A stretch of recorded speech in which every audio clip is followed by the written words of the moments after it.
Allez, bonjour à tous, j'espère que vous allez bien. Aujourd'hui, analyse du BTC, je vous donnerai mon avis sur la situation. Et ensuite, on parlera des indices américains Nasdaq S&P, où on avait vu des setups de short qui s'enclenchaient depuis quelques jours. Et voilà, on fera une update là-dessus. Alors, sur le BTC, on retrouve de la volatilité, j'allais dire. Ça reste léger, on fait quand même qu'un moins 2%, mais on commence à travailler et casser un gros niveau. Alors pour le moment, on attend bien sûr la clôture daily. C'est très important d'attendre les clôtures, parce que souvent, on peut se faire piéger, comme on a eu ici, où là, il y en a beaucoup qui ont cru à une réintégration, et on n'a pas réintégré. On voit que les vendeurs se sont réveillés en fin de journée, ils ont poussé à la baisse, et on a clôturé en dessous. En général, quand on fait une déviation à la hausse comme ça, il y a de grandes chances de revenir chercher la borne opposée. Donc là, on surveille la clôture. Si on clôture au-dessus de ce niveau-là, c'est-à-dire qu'on a une mèche ici, et qu'on a une réintégration, ça serait encourageant. Parce que là, à l'heure actuelle, qu'est-ce que je regarde? On a une forte montée de l'open interest. Au vu de ce que je regarde là, tac. Au vu du CVD, comment ça s'organise, on a autant de positions longues et short qui s'ouvrent, d'accord? Donc on n'est pas vraiment dans du FOMO short, ou voilà. De ce que je vois, on a des positions longues comme des positions short qui s'ouvrent. Donc si on a une réintégration, on pourrait tout simplement piéger des vendeurs, d'accord, qui seront fait tout simplement absorber, et on aurait une réintégration et ça serait bullish pour la suite. Pour le moment, on n'est pas là, on surveille surtout notre clôture daily. Là, on est vraiment sur un range daily, hein. Ce range-là, c'est un range daily, donc pour avoir une confirmation de breakout, on attend bien entendu la clôture. Donc comme je l'ai dit, si on a une mèche, une réintégration, c'est bullish, et selon moi on peut revenir chercher notre milieu de range, au moins revenir chercher ce niveau-là. Si par contre on a une réelle clôture, ça serait pas encourageant. Maintenant, ce que je constate, c'est est-ce que le BTC ne nous ferait pas le même pattern qu'on a eu ici. Ça veut dire que on descend doucement. Alors on n'a pas des gros mouvements brusques, comme on a déjà eu auparavant. Ouais, ça c'est un gros mouvement brusque, ça également, ça c'est des bougies à moins 10%, d'accord. Ça c'est un gros mouvement brusque, voilà. Ça c'est des gros mouvements brusques. Là, c'est des petits mouvements où voilà, on chute, on rentre dans un range, on rechute, on rentre dans un range. Comme on a fait ici. On chute, hop, on range légèrement, on rechute, on range, on prend la liquidité, on rechute, etc. Et ça, qu'est-ce que ça nous fait? Ça nous crée énormément de stop loss de vendeurs. Ça crée énormément de liquidité au nord, chose qu'on est en train de créer ici. Voilà, tout ça, c'est de la liquidité. Donc moi, on est dans une faible on est dans une période de faible volatilité, et ce qu'il va falloir regarder, selon moi, c'est le mouvement qui va se passer. Si on a maintenant un gros mouvement à la baisse ou à la hausse, c'est-à-dire on fait une bougie nette de moins 10%, surtout à la baisse, si on fait une bougie nette de moins 10%, pour moi, c'est vraiment que on n'aura pas, lors des 4, 5, 6 prochains mois, ça sera la fin de notre tendance haussière, et voilà, c'est la confirmation, c'est le retour d'une grosse bougie baissière. Pour moi, ça serait ici le signe comme quoi on est dans une phase de top de marché. Maintenant, si on est toujours dans cette phase de faible volatilité et qu'on descend doucement, on range, on redescend, on range, on redescend, pour moi c'est pour faire le même type de pattern qu'on a fait ici, et à un moment donné faire une bougie ici en 2-3 jours, on fait un plus 20-25% en 2-3 jours et on va chercher beaucoup plus haut. Donc moi personnellement, en spot, je ne fais rien du tout, là il y a clairement rien à faire, j'observe. Si on me repropose des prix aux alentours des 25 000 $, 25-26 000 $, je re-rentrerai en position pour réaccumuler et avoir tout simplement réaccumuler du BTC. Donc ça c'est ma première condition pour rentrer en spot. Pour moi en spot ici on n'est pas dans une zone qui m'intéresse, et j'aimerais bien qu'on revienne chercher les 25 000 $.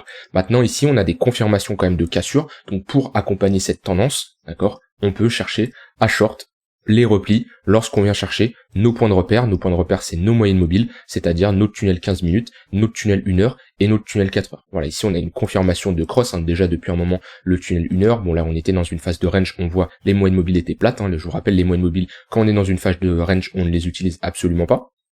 Et voilà, là on a une confirmation de tendance baissière au moins sur du court terme, 15 minutes, 1 heure, 4 heures, et tous les replis peuvent être intéressants à short. Sauf si en daily, comme j'ai dit, on a une réintégration. Dans ce cas-là, personnellement, je ne chercherai pas à short. Donc j'attends surtout ma clôture daily qui va me permettre de savoir si je pourrais shorter le marché pendant les prochains jours, prochaines semaines, sur les unités de temps inférieures.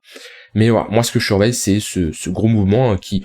Après, on n'est pas obligé de faire un gros mouvement, mais d'après les probabilités, quand on a une aussi faible volatilité, c'est qu'il y a un gros mouvement qui se prépare. Donc moi, c'est vraiment ce mouvement-là que je surveille. Si il se s'il se réalise à la baisse, pour moi, ça permettrait de voir la saisonnalité, et comme quoi on sera dans une période, dans les prochains mois, il se passera pas grand-chose sur le BTC, on sera dans une phase de range ou de correction. Faut pas rappeler qu'on a fait un x2 depuis le point le plus bas au point le plus haut et que voilà, rien ne nous empêche d'avoir une phase où on corrige légèrement. Voilà, rien ne nous empêche de faire ça. Donc voilà. Par contre, si je vois qu'on n'a pas ce gros mouvement et qu'on continue à baisser, chuter tranquillement, en tout le temps en ayant une volatilité assez basse et en créant de la liquidité au nord, c'est qu'à un moment cette liquidité, il y a grande chance qu'on aille la chercher tout simplement. Donc voilà, sur le BTC, il n'y a pas grand chose à ajouter. Comme je l'ai dit, d'un point de vue order flow, il y a pas mal de positions qui s'ouvrent là sur du court terme. Ça a l'air d'être autant de positions longues que de positions short. J'ai pas une grosse chute du CVD. On a liquidé déjà pas mal de longues ici. Ouais, on a liquidé pas mal de longues. Mais c'est vrai que l'open interest augmente depuis un moment. Cette hausse, il a bien augmenté. Ici, on avait bien... Alors, ici, on avait beaucoup plus de positions short qui s'ouvraient. On voit, le CVD est très baissé. Et alors là, on a eu de la fermeture de position quand même sur du court terme. Donc là, on voit, on clôture les longues. D'accord, on le voit, open interest qui se clôture légèrement, plus CVD qui chute, plus on prend de la liquidité. Je vous rappelle que une clôture de position longue, c'est une vente au marché, donc c'est pour ça qu'on a ce genre de réaction. Donc vente au marché, pression vendeuse, clôture de position, donc fermeture de contrat, baisse de l'open interest. Mais on voit qu'on a eu une très faible baisse de l'open interest, c'est-à-dire que en même temps qu'on a eu de la fermeture de position, on a eu également de l'ouverture de position. Donc là, en plus de la faible volatilité qu'on a, on a énormément de positions qui s'ouvrent quand même, donc lorsqu'on fera un mouvement, ça me confirme comme quoi il sera violent, parce que plus on a de contrats qui s'ouvrent, plus on a de la liquidité, que ça soit au nord comme au sud, et plus le mouvement, plus on a de la liquidité, plus il y a de chances que le mouvement soit fort, vu qu'on aura beaucoup de positions à clôturer, des gens qu'on liquide, et qu'on fasse un short squeeze ou un long squeeze, c'est de la clôture de position, donc ça peut entraîner un effet boule de neige de cascade de liquidation. Donc voilà, à surveiller. Pour moi, comme je l'ai dit, sur du court terme, si on a notre clôture daily en dessous de ce niveau-là, je chercherai à short le marché. Et en spot, je patiente. Mais je prends aussi avec des pincettes que du jour au lendemain, on peut avoir une bougie qui nous fait un plus 10%, et en quelques semaines, ça ne m'étonnerait pas qu'on ait un moins 15, moins 20% qui peut, ou plus 15, plus 20% qui peut arriver. Donc voilà, période d'indécision qui n'est pas facile sur le BTC. Sur Ether, on est en train de casser, on attend pareil les clôtures. Alors là, on a surtout cassé ce niveau-là en daily, et globalement, ici, sur Ether, le prochain niveau, il est ici. Hop. Tac. Voilà. Bon, c'est globalement le prochain niveau à surveiller. On était ici dans un range, on l'a cassé à la hausse, on voit qu'on a fait un pullback une fois, un second pullback. Voilà, c'est le prochain niveau à revenir chercher. Donc un Ether vers les 1700 $. De toute façon, Ether, c'est pareil. La tendance est bien haussière. On a très bien performé depuis... si je prends le point le plus bas, le point le plus haut, on est sur un 128%. Bon, on n'a jamais le point le plus bas, le point le plus haut, même si on prend à ce niveau-là, on est sur un plus 80%. Rien ne nous empêche de retracer. Mais pareil, la volatilité est faible et on peut s'attendre à un gros mouvement. Donc voilà, sur le marché crypto qui est toujours ennuyant, mais qui semble prendre sa décision de confirmation de tendance baissière, mais à prendre avec des pincettes, parce que avec toute la liquidation qu'il y a au nord, c'est rare qu'on laisse autant de liquidité. Donc on verra comment le marché se passe. On ne cherche pas à anticiper, ça je le répète assez souvent, mais on réagit en fonction de ce qu'il nous donne. Et on invalide notre tendance baissière qui est en train de s'installer en daily, là, qui est déjà installée depuis qu'on a cassé ce range là, mais voilà. Ici, c'était plutôt des zones de short sur ce hood range, mais là, on a une confirmation de poursuite de cette tendance baissière et qui s'invalide, bien sûr, si on casse ce précédent sommaire ou qu'on structure ici une accumulation et une validation d'accumulation de structure en W.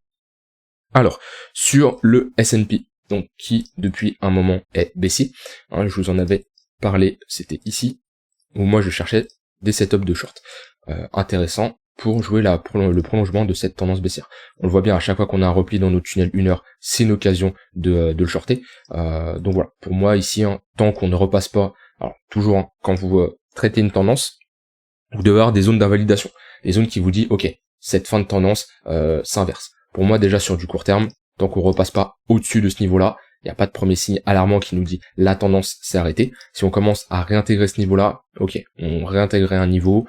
Bon, on peut être dans une phase où on pourrait range, revenir chercher notre liquidité. Par contre, ce niveau-là doit absolument tenir. Il n'y a aucune raison. Si vraiment on a une confirmation, une clôture au-dessus de ce niveau-là, c'est que le S&P repasse dans une tendance haussière selon moi. Mais pour le moment, on est toujours dans une phase de creux et sommet de plus en plus bas. Donc dès qu'on revient chercher nos zones de résistance, donc nos moyennes mobiles, nos zones de résistance qu'on a tracées ici, c'est des opportunités de short. Et on peut toujours aller bien plus bas. Comme je l'ai dit, la prochaine target pour moi sera ici. Pour le S&P, si on y va, c'est une grosse zone de support où là, il doit y avoir une prise de bénéfice après une telle baisse. On sera quand même sur une baisse de moins 7%, ce qui est quand même important sur le S&P. Sur le Nasdaq, qui est lui un peu plus joli, hein, parce qu'on a fait une structure en M, plus simple pour rentrer en position, hein, puisqu'en général, on se positionne à la clôture sur le pullback au niveau de la ligne de coup. Donc voilà, ici on avait une confirmation de structure en M, et pour le moment la dynamique est toujours le baissière, on le voit. On a ici notre tunnel 15 minutes qui lead bien le marché, et à chaque fois qu'on revient chercher cette zone, c'est une opportunité de short. Donc là, à chaque fois, voilà, qu'on revient, si on le casse, le tunnel 15 minutes, quand chance doit venir chercher notre tunnel 1 heure, mais tout ça, c'est des opportunités de short. Les prochains niveaux à surveiller, on a une zone intermédiaire ici, on a cette structure en W de continuation qui s'est faite dans cette tendance haussière, qui peut faire office de support en confluence avec notre tunnel 4 heures, et si ce niveau casse, le prochain niveau, il sera ici. Voilà.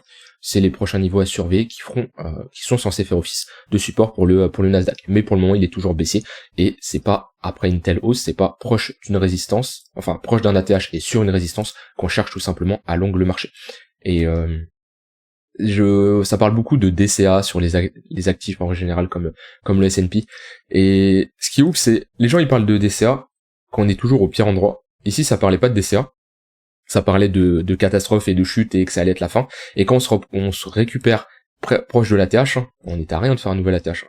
On était à 5%. Là, ça commence à reparler de ça y est, faire du DCA sur les indices.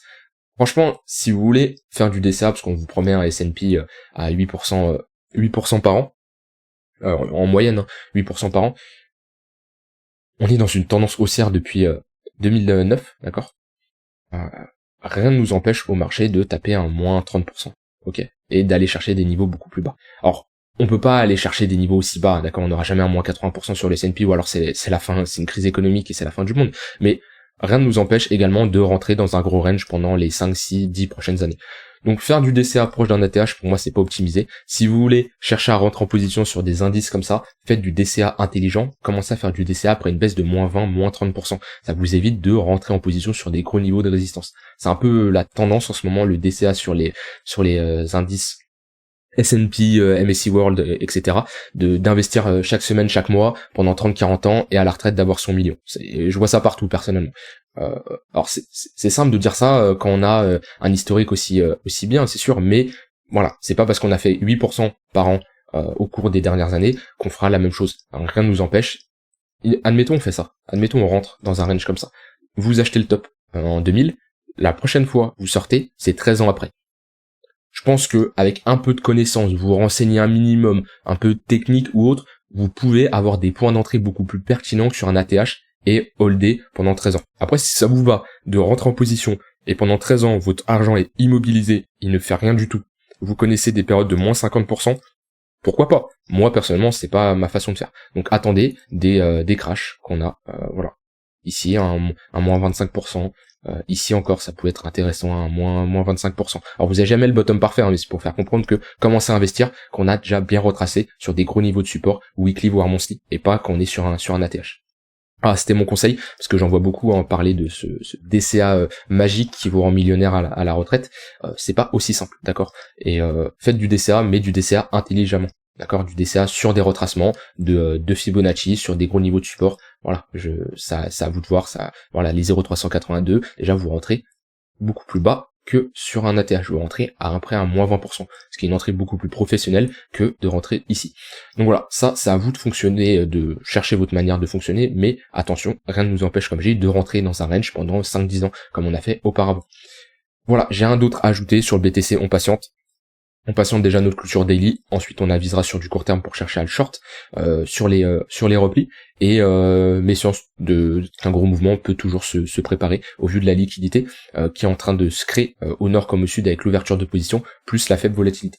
J'ai dit tout ce que j'avais envie de dire, je vous souhaite une très bonne fin de journée, et on se retrouve demain pour une prochaine vidéo. Bye bye.